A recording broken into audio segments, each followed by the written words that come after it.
and when you feel as if you'd like to play something a little bit scary. Fred Rogers spent 33 years making children feel safe through a television screen. But behind the calm voice and warm cardigan was a man filled with deep questions and hidden pain. Every year on his birthday, Fred wrote a private letter to God, wondering if his work truly mattered, if he was doing enough, and if kindness could really change the world. He wrote more than 30 of those letters and kept them locked away, asking his wife Joanne to keep them secret until after his death. What Fred Rogers carried in his heart was more complex than anyone could have imagined. Born into wealth in 1928 in Latrobe, Pennsylvania, Fred grew up lonely despite having a mansion with heated floors and acres of land. His father was rarely home, and his mother filled the silence by teaching him to play the piano when illness left his hands too weak to move. The black keys became his emotional outlet, and the piano became his first real friend. As a child, he battled disease, fear, and a sense of isolation that shaped his lifelong mission to help children feel seen. He had developmental dyspraxia, struggled to use his hands, and only found comfort when a therapist used puppets to help him regain strength. Those same puppets became his lifelong symbols of healing and empathy. When a train derailed near his childhood home and killed dozens, Fred asked his mother why people had to suffer when they were just trying to go somewhere, a question that haunted him for life, and later became the emotional foundation of his work. He began making his own puppets in the attic, performing shows for stuffed animals, unknowingly planting the seeds of a career that would change children's television forever.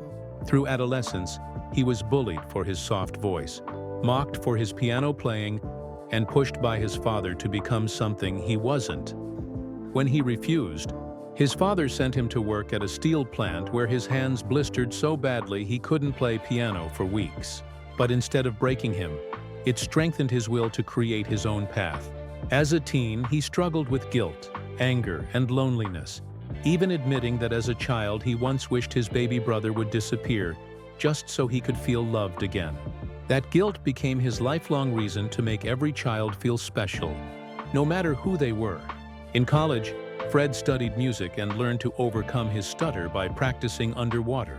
His slow, thoughtful speech, the one millions later recognized, wasn't natural. It was built from pain and practice. When he first worked at NBC, he was horrified to see adults smashing pies into each other's faces as children laughed. It made him realize that television could either harm or heal young minds. So he quit and built something new from scratch. With no budget, no fancy props, and only his faith in children's emotions, he created the Children's Corner, which evolved into Mr. Rogers' Neighborhood. Every puppet, every song, and every message came straight from his hands. The tiny red trolley he built for the show cost just $18 and became a symbol of his belief that even the smallest acts could carry great meaning.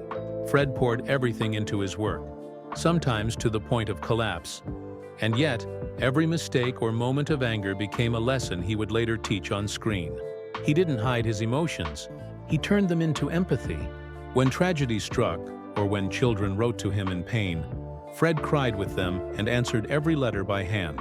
He was even the reason PBS survived, convincing Congress to fund it with nothing more than a quiet, heartfelt speech about helping children understand their feelings. Behind the camera, he was stronger than people knew. He swam every morning, did push-ups daily, and maintained a bodybuilder's fitness, all while hiding it to keep attention on his message of gentleness. Every character he created reflected a piece of himself. Lady Elaine came from his guilt, Daniel Tiger from his fears, and King Friday from his inner voice of control. He faced controversy when he stood against racism on TV, sharing a pool with a black actor during a time when segregation was still raw. He faced criticism when he spoke about war, anger, and death to children, but he never wavered. Fred Rogers saw truth as love's responsibility. Even when his body began failing him in his 70s, he refused to stop working. Diagnosed with stomach cancer, he kept filming through the pain, writing episodes that reflected his own experience with illness and fear, hiding his weight loss behind padded sweaters so children wouldn't worry. He had scars from severe acne and deep insecurities about his appearance, yet he used television makeup not to hide vanity, but to help children see that imperfection could still be beautiful. In his later years, he prayed for every child who wrote to him, sometimes spending hours each morning saying their names one by one. When he could no longer walk without pain, he planned one final farewell, the goodbye to the trolley that had carried his heart through decades of stories. He passed away in 2003, but his message never did.